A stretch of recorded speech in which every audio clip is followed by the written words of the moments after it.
We're going to turn Cybertron into a giant mud pit. The Beast Unleashed podcast. This is Optimus Prime, and you're listening to All Things Transformers.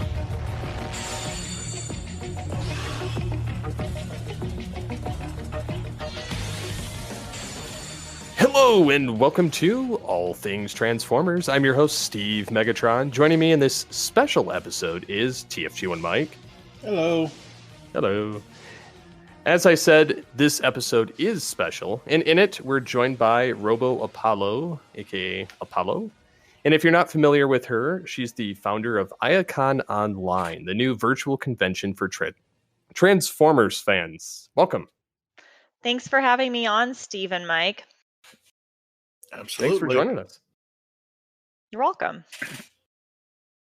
So, I have to ask, just because we're here to discuss the convention, but tell us a little bit about the idea and what inspired Iacon Online. All right. Well, Iacon Online, where all are one, is a not-for-profit Transformers convention for fans by fans. The event is free to attend, and it's going to be running online January 30th and 31st of this month. We are hosting panels with official Transformers contributors and artists, as well as highlighting those within the Transformers community. We're also going to be hosting a virtual artist alley and cosplay competition. So it's just really exciting with how big this whole event is getting. So what happened was last year, back in August, I'm actually looking at the tweet where this idea came from originally on August 26th. A certain TF convention was canceled and because of the pandemic, and I will not name it. And I was super disappointed. Like I'm sure everyone was, just especially with how dark last year was and still how it is this year too. But anyways, I put the idea out there on Twitter. Anyone interested in participating in a TF online event in October, since, and I'm going to redact this name of the convention, was canceled. And so I got a huge response from that tweet. It got 66 likes. There were people retweeting it, all these comments, people asking me, like, what did you have in mind? And I said, well, I just wanted to do a one-day fan event. And so that's where the idea was born originally. I created a Discord server from there, and people joined. We started having meetings weekly about it, and we soon realized, oh yeah, we're not going to be able to do this in October. And then we talked about doing it in November, and then one of the people on the call was like, no, we need to push this out a few more months. So we're planning an online event. And so that's kind of where the idea came from for this convention. What is something unique you wanted to do with the convention? Well, something that I wanted to do unique with it was to highlight the fact that we're all fans and the importance of fans in the Transformers community. Obviously, Transformers wouldn't have survived 35 years if it didn't have such a strong fan base. So I really wanted to highlight that, and especially the passion of the fans and fan creators, fan artists, especially, and people who create fan content like podcasts and videos and animations and whatnot. So that was a real driving spirit behind it, especially because what's happened over the last year plus now is all these conventions have been canceled. Yeah. And and it's such a bummer. I know it's a bummer for you both. I know it's a bummer for myself. And there are a lot of artists that rely on these conventions selling their merchandise and their commissions in order to make their bills, especially because a lot of people have lost their day jobs too Mm-hmm. because of the Right. pandemic. Yeah. And I wanted to think of a way where I could help people. And by putting on an event like this is my goal is that I hope that artists really benefit from this event, and it's able to help them get through these rough times as well. Yeah. I mean, it's not Transformers' fault Beast Wars had to save it twice. Yeah. Yeah, I think Mike's hinting at something there. A particular panel that I'm putting together. Hmm. Hmm. Yeah. So yeah, I've been having fun, and I love the way that this has been coming about, and the Discord channel, and um as I've noticed, being on there, there's a ton of artists, um, a lot of different variety, and people that are very talented at art. That is something I'm not very talented at. Um, but it's been enjoyable seeing that, and then seeing the guests that have been lined up. Some of the different people that have been communicating through the just general chat or the toy chat or other things. But what are some of the hurdles you've had to overcome with doing a virtual convention? One of the hurdles so far, but I don't think it's going to be a hurdle anymore, was figuring out the tech aspects of it. Hmm. So, in regards to putting on a virtual event, everything's online. It's not like you're going to a different room to go check out a different panel, or going to Artist Alley in person. It's how do you organize the infrastructure for these different types of interactions, like Artist Alley, or getting autographs from voice actors, or commissions from artists, or even just participating in game shows or panels as well. So it's just figuring out the logistics and the technology that's required to run those things was the biggest hurdle. We have an amazing person on our team named Suna, and who's in charge of our technology and is going to be our broadcaster for the event. And she's a pro at this. We've done numerous tech tests, and we're going to be set for the event. That's awesome. Very cool. Very cool. Thanks. Yeah, and I've got to give a shout out to Chally for organizing our Discord for the official Discord for the event, which you've been able to peek around in. It hasn't been released to the public yet, but as you've seen, like, artists are busy getting their stores ready for the public.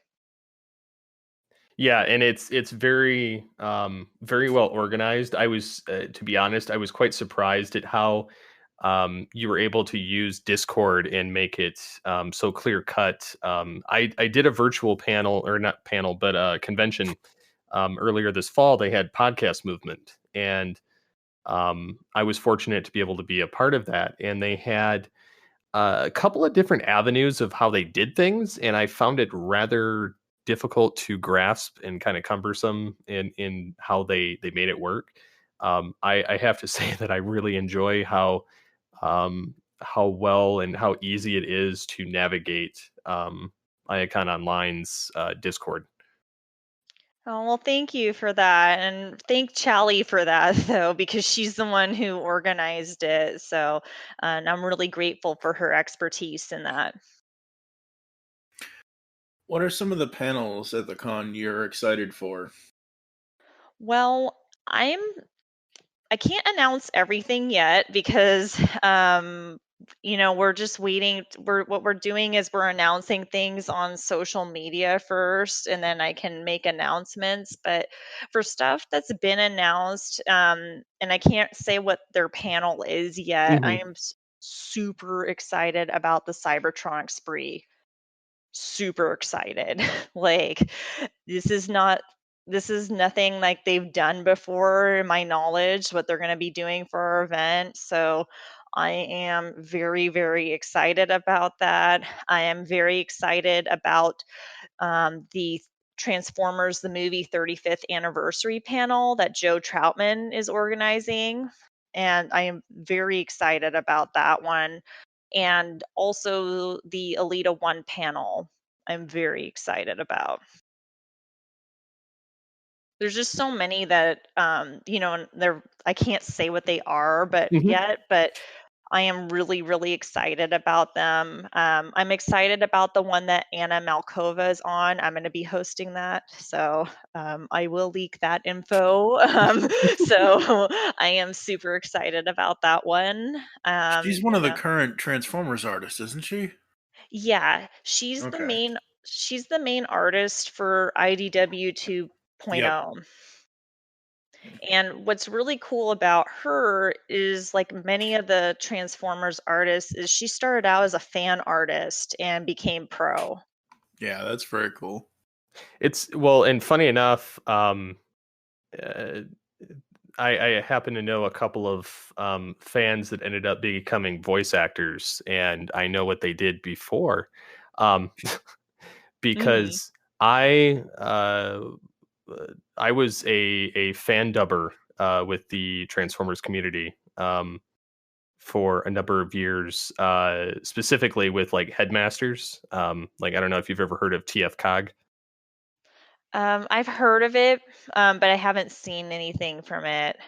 So there's a group of people that have been doing this since like the early 2000s, and uh, people like Daniel Ross and Frank Todaro and people like that have and John Bailey. They've all come out of doing these fan dubs and kind of worked their way into actual voiceover, which has been interesting to see happen. So I think that's super exciting, and I love Frank's version of Starscream, like in War for Cybertron. Like, it's just so good. Like I think he's probably the best Starscream since Chris Latta. My top three are Lotta, Bloom, and then Frank. Yep.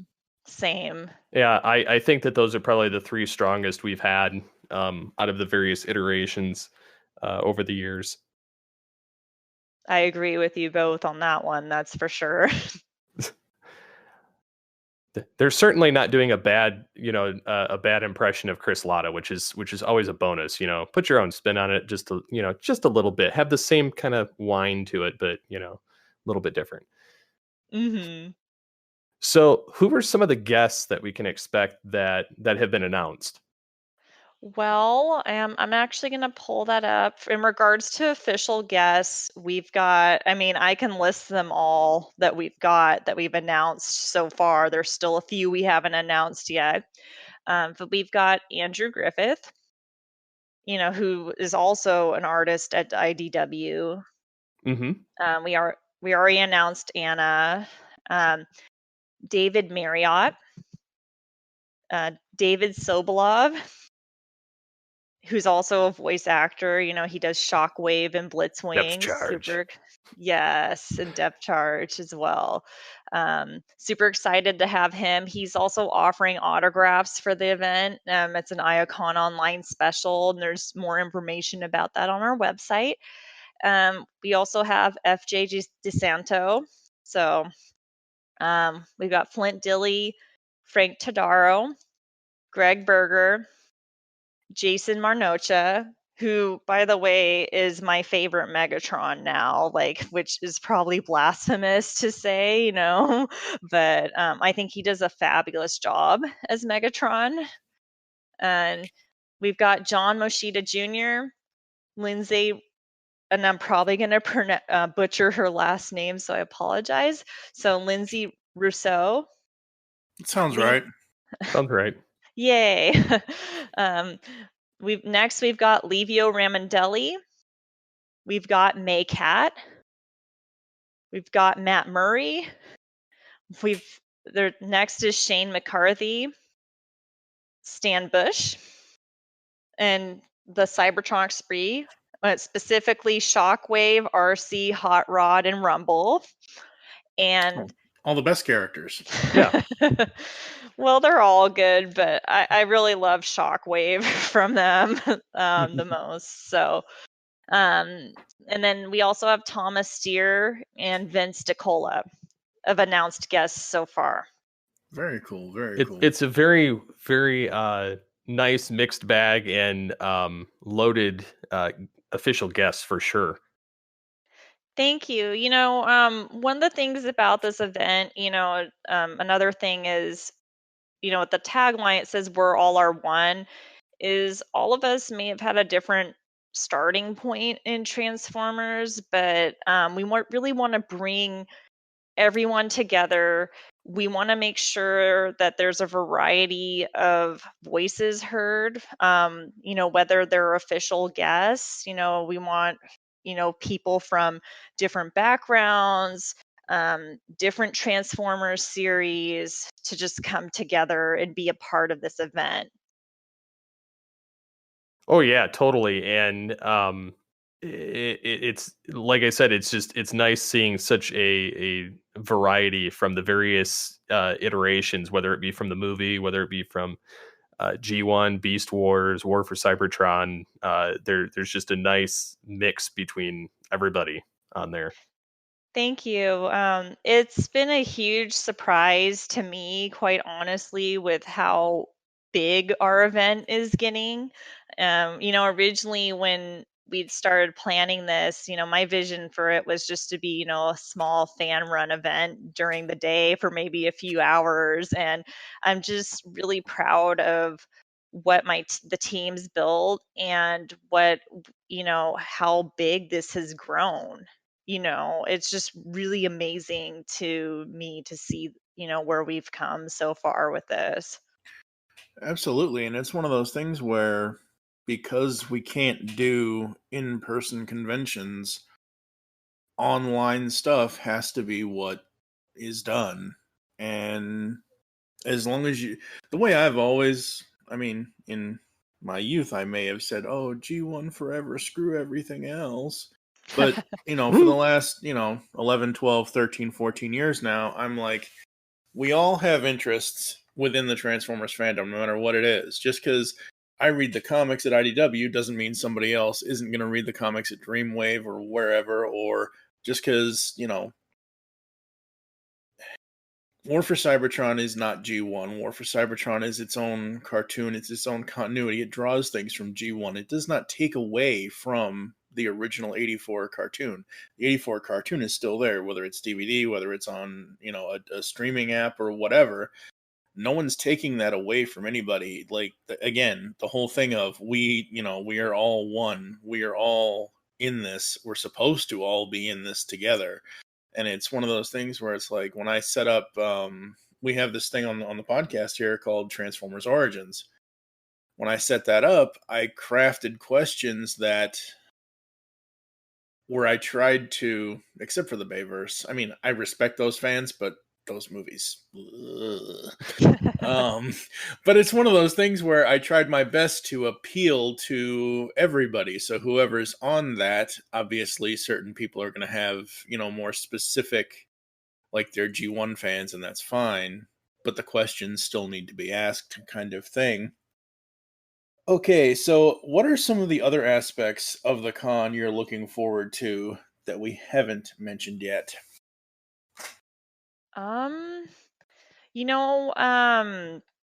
For stuff we haven't mentioned yet, there's also fan run panels. And the spirit behind this event is, that this is a fan run event, and obviously the official guests are fans too, but we wanted to make sure that fans had their voices heard and were able to have the opportunity to host fan panels. So we've got a ton of fan panels that that we're going to be announcing over the next 2 weeks, and I am really excited about them. One of them is your panel, Steven.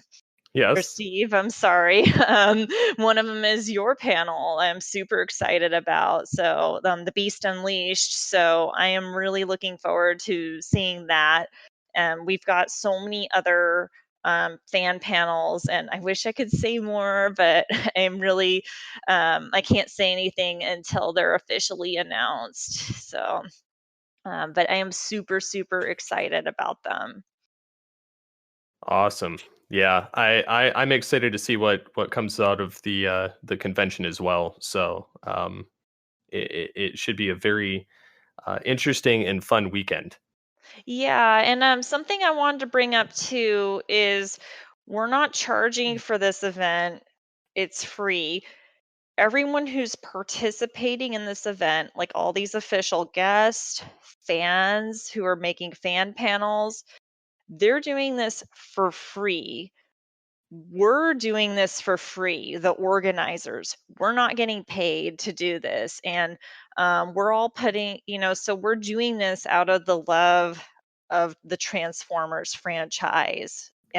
We're not doing this to make money. We're just doing this because we want to give back to the world, during this dark time right now, and just create something beautiful that we can share with everyone and have a really fun time, fun weekend. So I'm super excited. I think it's going to be amazing. Not to toot my own horn, but I'm really just blown away by everything with it. So I just wanted to make sure that I said that no one's making money off this. I mean, obviously artists and Artist Alley are going to, but that's fine. They need to make money, and this is giving them exposure to make sales on their merchandise.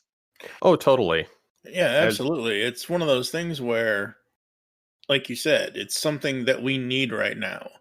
Like, I remember, and I know supposedly they're coming back this year at some point, but I went to the Stan Bush Vince DiCola concert in 2016 at essentially Kentucky ruined BotCon, because the last official BotCon convention was in Louisville, Kentucky in April of 2016. I didn't go to the convention itself, but I was able to go to the free concert that Stan and Vince had done. And ever since then, it's like, yeah, TFCon is there, and that's amazing. And I love that TFCon has branched out to all the cities that they've branched out to. But now that we're living in the world that we're living in now, we need something that we can just go to and say, hey, I was a member of, or I was a participant of Iacon Online, and it was a cool thing. I like this, or I like that, or whatever, and we can all just come together as one. Exactly. It's going to light our darkest hour. I was going to say that, and you beat me to it. Sorry, Steve. No, it's fine. I was like sitting on it, and Mike's talking, and I'm like, I'm going to say it. I'm going to say it. And then it came out. Yeah. See, we're all on the same page. We're all same wavelength, converging. Thankfully, Totally. You're not going the other way with the sayings, because I mean, in the other universe, it would be till all are gone. Oh yeah, that's true. We don't need the hate plague here. No, just the Matrix. Mm-hmm. So you mentioned off air before we started recording a little bit of this, but did you grow up with Transformers, or like what age do you remember first noticing it before you kind of got reintroduced to it later? Yeah, so I was telling you both before the show started, that I didn't get into Transformers until I was an adult. But what happened was, I was born in '86, so Transformers had been on TV for a few years before I even was alive. And I remember in like the late '80s, there were reruns of Transformers on TV. And I remember the intro, with like the Seekers running in, and and then like Ratchet showing up, and and I really remember Starscream, and I couldn't understand why Megatron was mean to him.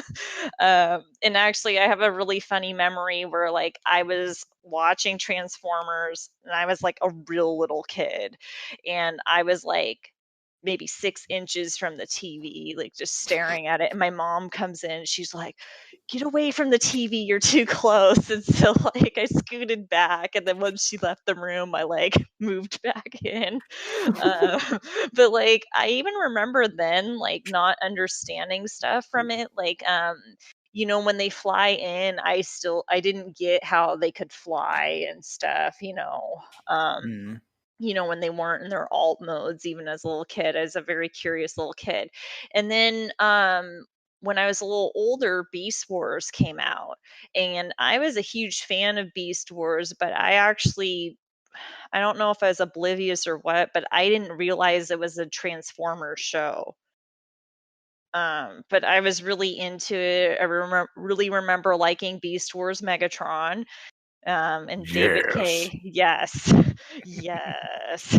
So, I was really into dinosaurs too. So like, because of Jurassic Park, so that like, him being a T-Rex and just being Beast Wars Megatron. I mean, you can't get better than that. Um, so I watched Beast Wars regularly, and then I didn't really watch any other Transformers. Like I really got into anime, like a lot of us did at that time. Mm-hmm. And then in 2017, I was visiting a friend, and they were like, "Hey, let's go see this Transformers movie." And it was Transformers The Last Night, and we go and see it and in theaters. And I just remember thinking Megatron was super cool in that. Like I didn't really get the movie. I was like, okay, like it starts off like King Arthur, and then like, wait, what's happening? But like I really thought Megatron was cool from that, like just his design and the voice acting and everything. So I did a Google search on Transformers, discovered Transformers Prime because of this fan art image I saw of Starscream where it said, I'm not going to say the expletive, but it said, "Expletive, I'm fabulous," with his hand on his hip. And then I'm like, what? Like it made me laugh, and I'm like, what is this? And then I clicked on that, discovered Transformers Prime, and then the More Than Meets the Eye series written by James Roberts. And ever since then, I've been hooked. Very cool. Very cool. Yeah, I can kind of resonate and relate with that story. I'm also a child of '86, and I Damn, grew up young with whippersnappers. yeah. How dare you, Michael I- Blanchard? Hey, I'm the old man around here. Leave me alone. Get off my lawn. I burned it first. Yes. So I grew up and watched Beast Wars as well, and I knew it was Transformers, but like I didn't really understand it. And I saw the original Transformers on the Sci-Fi Channel on their like reanimation block that they had. So I saw a bunch of rando episodes from season 1, 2, and 3, and um like the rebirth of Optimus Prime and things like that. And but I really resonated with Beast Wars. What's funny is I took the moniker of Optimus Primal originally when I first started getting online, and then I quickly switched to Megatron, and then I kind of went Steve Megatron, and then it's just stuck. He can't get rid of it at this point. He tries to reinvent himself. I did try it, and I just accept it. I'm like, dude, just accept it. You am. are who you are. I am Megatron. Yes. I love doing that voice. You're very talented with it. When we interviewed David K a number of years ago now, he's probably said this to other people at conventions, but to my knowledge, it was the very first time he's like, "Oh, well, second to my own voice, that's the best one we've got." Nice. Yeah. So, yeah. Go ahead, Mike. Yeah. Okay. So you can pick one from each side. What are your favorite characters? Decepticon and Autobot, or Maximal and Predacon, whichever. Starscream's my favorite, hands down. So, I really love most of the versions of him. some people find him annoying. I don't. I really think he has a good backstory in most of his stories, like especially Armada and even in G1. The one episode with him, and the whole thing with Skyfire and Mhm. that whole backstory shows, well, oh, he actually cares about someone, and yeah, so he's my favorite hands down. Autobots, my favorite's Jazz, and he's sleeping right now, but I got a corgi last year and I named him Jazz. So Nice. Oh, sweet. yeah, and he's very much like the character he's named after. But yeah, I really like Jazz. I wish there were more figures of him. But I've Well, there's a got, Studio 86 figure coming out. yep, I've got it on pre-order. So Or if you're one of the lucky ones that can find it at Target, Yeah. oh, yeah, I know, right? I've been frequenting Allspark and on their Discord, and we've been giving each other tips on how to obtain these Kingdom and Studio 86 figures. I have Scourge. That's why I just sit back and pre-order and just wait, and that way I don't have to stress out about any of it. Yeah, it's fun finding them in the stores, but like I live in Portland, Oregon, which is probably like the most collectors live here. Like stuff is so hard to find. I actually have to drive like into Washington to find stuff usually. Wow. Like Hi, yeah. neighbor. Yeah, pretty Yeah. much, and then like pay No, sales seriously, tax. I'm in Vancouver. Oh, you are? Oh, Yeah. hi. Hi. I'm in Colorado. I have 4 targets we within know. my. You're thousands of miles away. Yeah, it'd be Yeah. quiet, but I have You be 4 quiet. targets within my driving vicinity, so it's very convenient if you need to find something. Plus, if you give them the DCP or the DPCI number, they can look it up immediately for you, and they love it. So yeah, like Mike, the other day I drove to Vancouver to the Target. I'm trying to remember the street over there. But Probably it's on near fourth plane. yeah, Yep. it's the fourth plane one, and I found oh, I always forget the cone heads names, but it's the Thrust? red one. Yeah, Thrust. That's Yeah. one. Everybody's been found losing him. their mind over that one this week. Yeah. Yeah, he's the hot commodity now. But yeah, I had to drive over there to get him. And like they didn't have him out. So I was just like, do you have this in stock? And they're like, oh yeah, we'll go check. But the whole store, like the Transformer section looked totally ransacked. Like there was some Yeah, random Kingdom stuff, but Well, it was a I've hot mess. I've figured out that at Walmart they just don't care. They don't stock. They like mine still have everything since before Black Friday, but all the Targets around me have been ransacked. Something terrible. Like I see a ton of.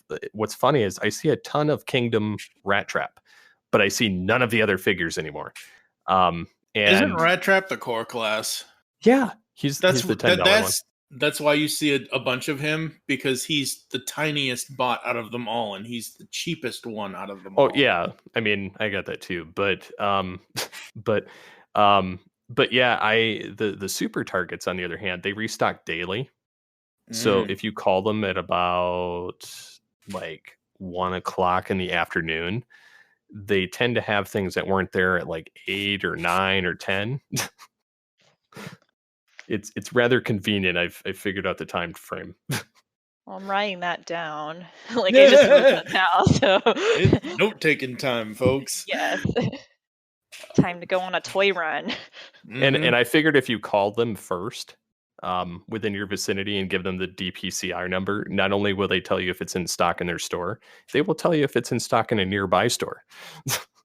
Ooh. Yeah, that's always good. That's what I did with Megatron and Scourge. Yep. So I believe you have some either Maximal Predacon choices too. Oh yeah. So well, Predacons, it's obviously Megatron. Like there's no Yes. questioning that. Maximals, from what I remember of the show, like Dinobot, was he one? Like, I mean, I know he was a Predacon, but he switched sides, right? Yeah, he switched to Yeah. Maximal. So, like, does he count as one? Like a Oh yeah. maximal? Oh Okay. yeah. Well, Yeah. he's yeah. I mean, he manages to trade her so many times, nobody knows what side he's on, Yeah. I remember liking him a lot, and then I liked Rat Trap a lot too. which is convenient because Scott does both. Nice. I watched what was it? I watched it was one of the season 2 or season 3 episodes, but I got to listen to Scott basically talk to himself doing Dinobot and Waspinator and Silverbolt and Rat Trap, like all within the same like same scene type stuff, and then he's trying to do a quick strike impersonation. It was Maximal No More, I think. Yep. Yeah, so it was I just think that's what it is. Yeah. yeah, it was humorous to me because like he's basically talking to himself the whole scene. That's so funny. Like, oh. That's like the old G1 days when Frank oh Mhm. wait a minute, Wally I Burr's think like, hey, I think hey, I somebody think just I think talked we over him. no, Wally, it's just Frank. He's talking to himself. He has 7 characters he has to do. Yeah, I can relate. I've done that to the voice director of the audio drama. He's like, at this point, he just accepts it, and he's like, okay, we're just going to put him on the same track, and he can talk to himself all day, and that's fine. What you need to learn to do to mess with your boss there, the voice director, you need to learn to have the cricket come from the other side of the room. Because that was one of Frank's bits. Oh, make a cricket come in. Yeah, because he made a cricket sound come out of the board. I remember one of the other Wally stories was one of the old Wally Burr voice actor stories was there was a cricket in the studio one day, and they're like, "No, sorry, Mr. Sound Engineer, and sorry, Wally, that's just Frank." And he made it come out of the soundboard, like literally, like there was an insect in the soundboard. That's hilarious. I got to do Yeah. that now. Yep. That takes skills. True. But Steve has them, so it works. Yeah, they have fun messing with me now. They're like, what do you got? We got a voice. We need you to do it. And then they're like, we have a talking bird. What do you got? You're just like, okay. So what is your favorite Transformers generation and why? Oh, I really like Transformers Prime a lot. That's my favorite. Pretty solid choice. You get the two greats as the leaders. Mhm. I just really think, I know the animation's a little outdated now, but I really liked the unique designs for the characters. Mhm. I really liked the music. The music really set the tone of that show, and the narrative. The voice acting was brilliant. Um, I really, the story was really good. And it's the only Transformers show that made me cry. So I gotta say, it's just every time I watch it, it just gives me chills. Like they did just such a good job with everything with it, with the story and the characters, and um, it is just done really well, in my Which opinion. episode made you cry? Um, it was actually the final one. Cause like just with how like, Megatron's story ended, with Mm-hmm. Bumblebee killing him, cause Optimus didn't want to kill Megatron ever. I think he thought that Megatron, would be able to redeem himself. But, just that actually really surprised me. I didn't see that coming. I didn't think they were actually going to do that. So, just seeing like the reaction of all the characters, and then, that actually brought some tears to my eyes, so, and also the movie too, but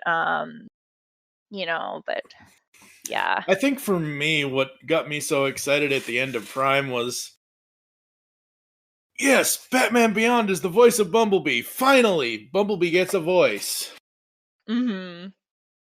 Yeah, and I could kind of get that. Like it was kind of like you were uncertain on what happened to Starscream, and then Megatron just gets like totally shafted at the end of the episode, and you're like, Mhm. oh, so that's how they're going to end it. And it was like just, a shock. And then when they brought him back and he was, enhanced by Unicron and brought back, and then he's just like, at the end of it, he's just like, I'm done. I don't care. Yeah, exactly. And then they flipped it and killed Prime.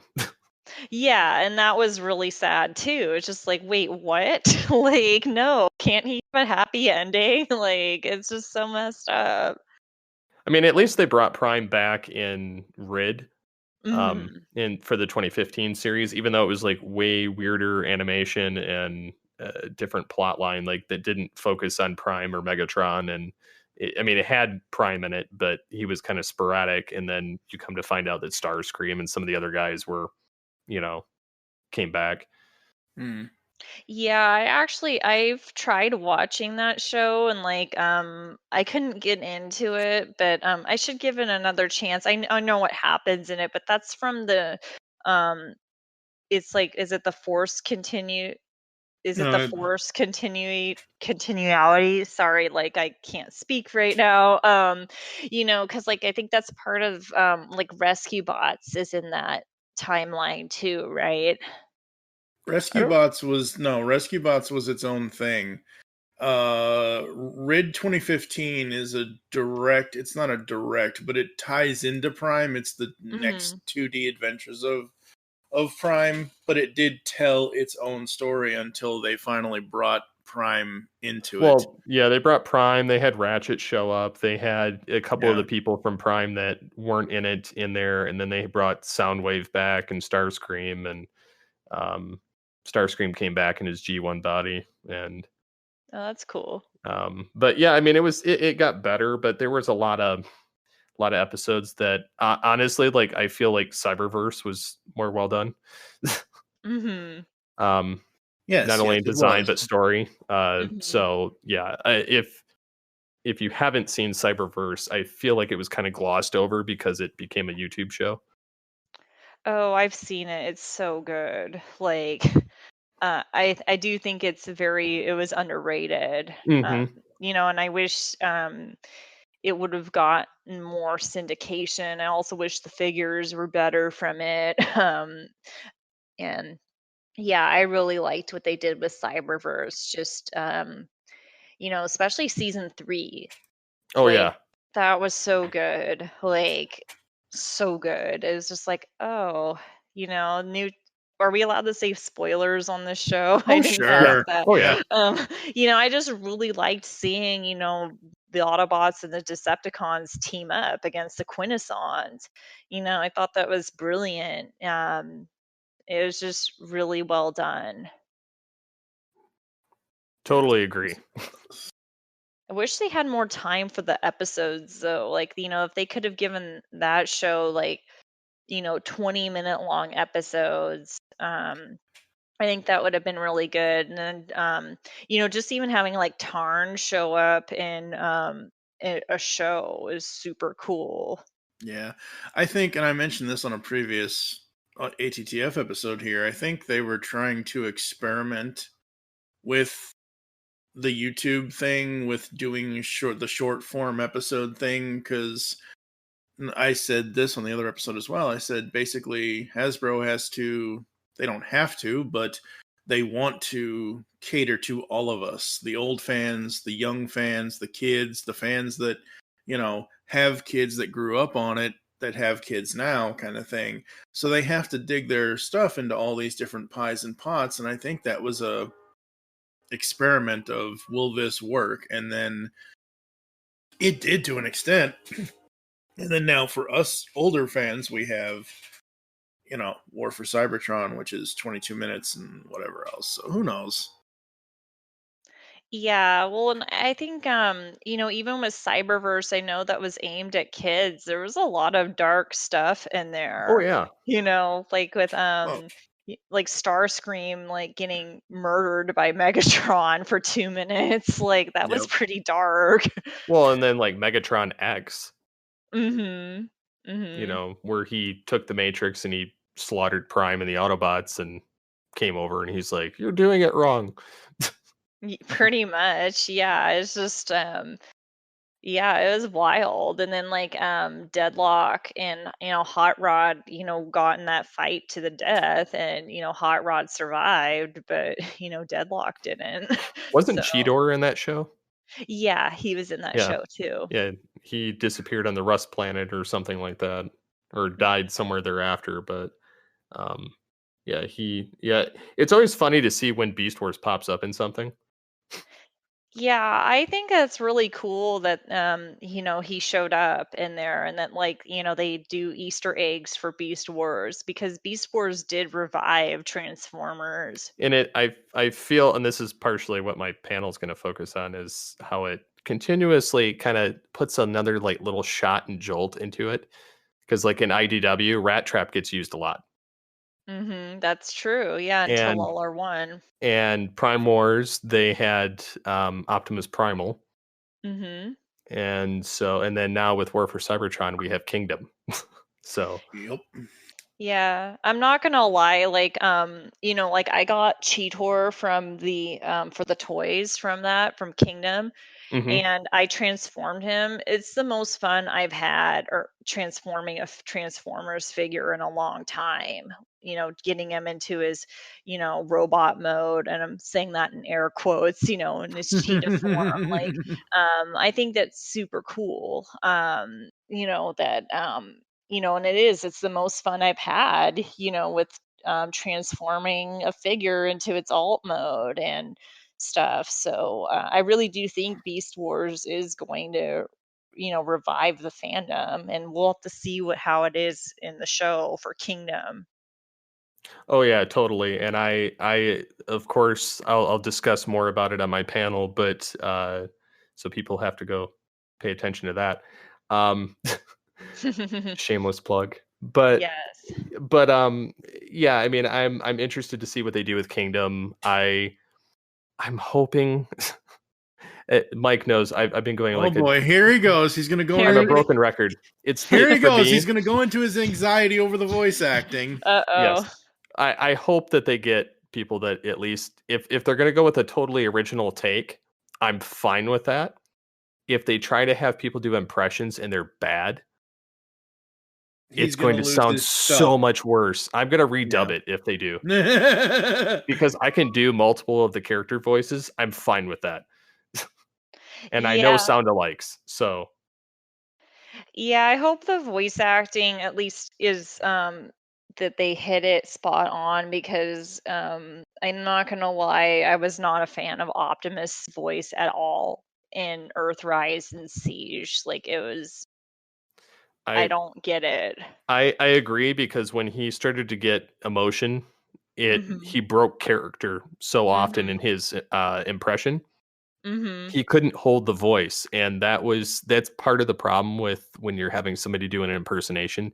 Like Megatron, I can do in my sleep. When I have a cold, I can do him even better.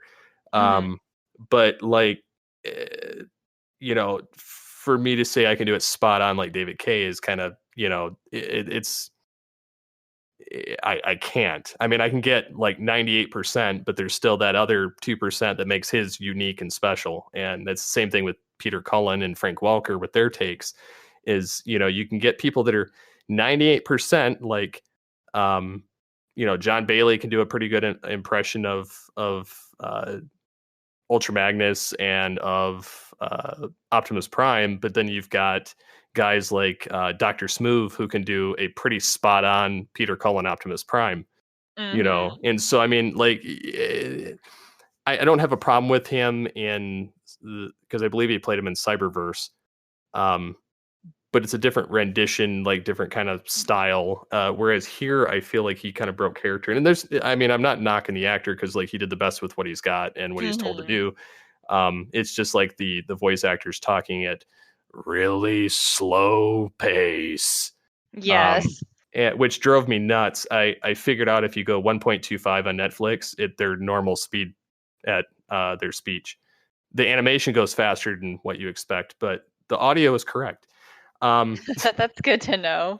But it really helped during the Megatron Galvatron scene. But I really love what Jason Marnosha and Frank Todaro did with their characters. I think that they're like and Elita 1. I think that those three were pretty much the spot on, like the best.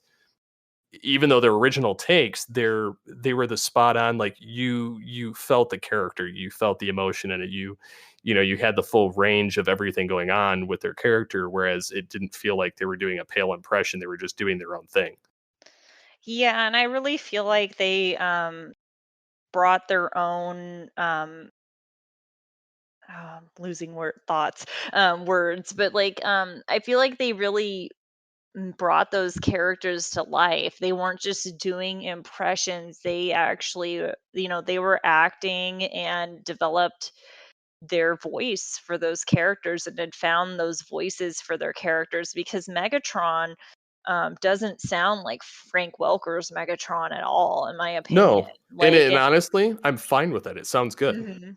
Yeah, no, he does a really good job. And I was actually reading something about like why Megatron talks so slow, and it actually makes sense. Is that since he has so much power over the Decepticons, like he can talk as slow as he wants.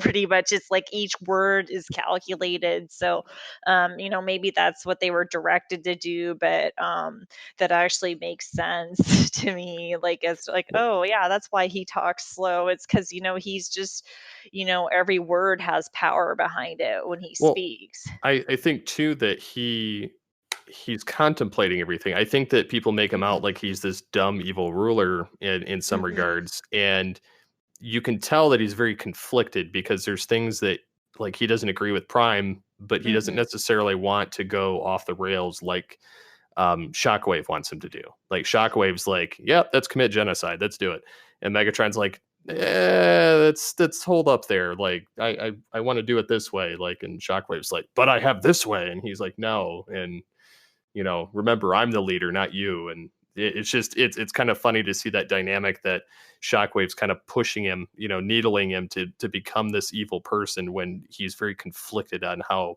he wants to go about his goals. Yeah, and I think it's really interesting too, the Shockwave Megatron power dynamic in War for Cybertron, because I know in IDW 1, Shockwave, pull, Mm-hmm. schemed all and planned everything Oh that yeah. happened in that, so it's like it was really cool seeing that dynamic again too. And I do think that the Megatron that Jason played in War for Cybertron, yeah, he was very conflicted. I mean, you could tell just in his voice when he's going to visit those Decepticons in that one district, the one they're thinking about harvesting into energy for their spaceship. And you can tell he's just like conflicted completely in that whole interaction. Yeah, Yeah. absolutely is.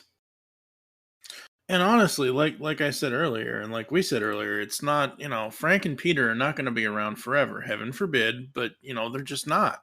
And you're going to need Hmm. to find some people to either do their own Create a new thing. version. Yeah, Yeah. and I Yeah. and this is why I'm perfectly fine with Jake and Jason. Yes, I know Jake has, a little issue with his emotion part, and he gets too Batman Dark Knight gravelly, but overall, I love Jake's stuff that he did with Optimus in War for Cybertron, Siege, and Earthrise, and Jason Hmm. Marnosha as Megatron is like, it's so good. Hmm. Yeah.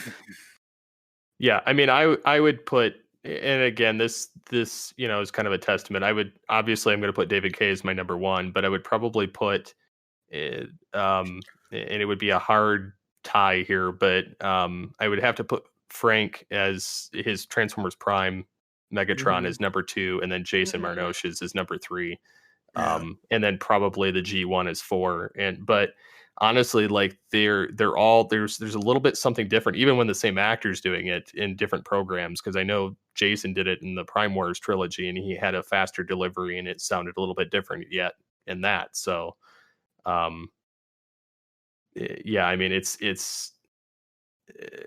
you kind of get this new generation, and get a new version every so many years, and it's kind of refreshing, but it's also um giving new fans something that they can cling to, like we cling to the old stuff. Mhm. Right. Absolutely. Exactly. So if you could voice a character, who would you want to voice? Oh my gosh, I did not think about this. Um, you Curveball. know, um, I haven't obviously I've not thought a lot about this, but if Nautica ever becomes on in a show, I'd like to voice her or Flame War. I think that would be fun. Very cool. Very cool. Very cool. And who is your like if let's imagine that all of them are still with us, because I know a few of them have passed away over the years, but who is your favorite Transformers actor? Um, well, I really like Chris Latta. As Starscream, he's my favorite, hands down. Like, I really wish I could have met him, but um, so I can say that he's my favorite, but I do think that Peter Cullen, if I'm thinking about like favorite voices, I really do in voice actors, I think it's Peter Cullen. I mean, I think he just has, to quote Stan Bush, the touch, like Yep. it's just his voice is really magical. Um, the way he talks as Optimus, it's like he's an inspiring, approachable leader, who's a strong leader, but also kind too, like as he's said in interviews. And I think those are really good qualities that anyone should strive for. And I think it's especially lacking in this time right now. Mm-hmm. And I just, I really do think that the, the why people love Transformers so much is because of Peter Cullen and his acting as Optimus. It's a big part of it, I think. Absolutely. So I think that about wraps it up. Yep. Thank you for joining us, Apollo. You're welcome. Thanks for having me on. And of course, we look forward to Iacon Online. Where can the good people find out more? Well, to find out more about Iacon Online, go to our website, which is iacononline.wordpress.com. We're also on Facebook, Instagram, Tumblr, and Twitter. And our username is at Iacon Online. So please make sure that you follow our accounts and sign up for notifications. We have a lot more announcements that we have not made yet. Like, as I hinted at during this interview, there's a few more guests we're going to be announcing. We're going to be announcing panels. We've announced a few already. We're also announcing artists that are going to be featured in our artist alley. And they will be in our Discord, and also we'll be advertising them on our website too. Oh, come on. Can't we get one exclusive announcement? Come on. Oh my gosh. Well, I mean, if you go on our website right now, like there's a guest on there who hasn't been announced officially yet. I mean, but his photo is on there. So I'll that's give, the hint you need, people. yeah. So, but yeah, so and I'm very excited to have him as part of our event. So yeah, it is. This is just so exciting, and it's just grown beyond what I thought. In regards to me, because I'm a fan artist, I'm on Twitter and Instagram at RoboApollo, just spelt how it sounds. And follow me to find out more about Iacon Online, or to see my art, or see pictures of my dog. I've been posting a lot of pictures of my dog on there, Jazz. So yeah, thank you both for having me on. Mm-hmm. You're very welcome. So Thank you, as always, listeners, for tuning in to All Things Transformers. I've been your host, along with TFG and Mike. And, of course, you can interact with us and the show on Twitter at All Things TFV3. And this episode's posted on Facebook as well as geekcastradio.com. So until next time, transform and roll out. Yeah.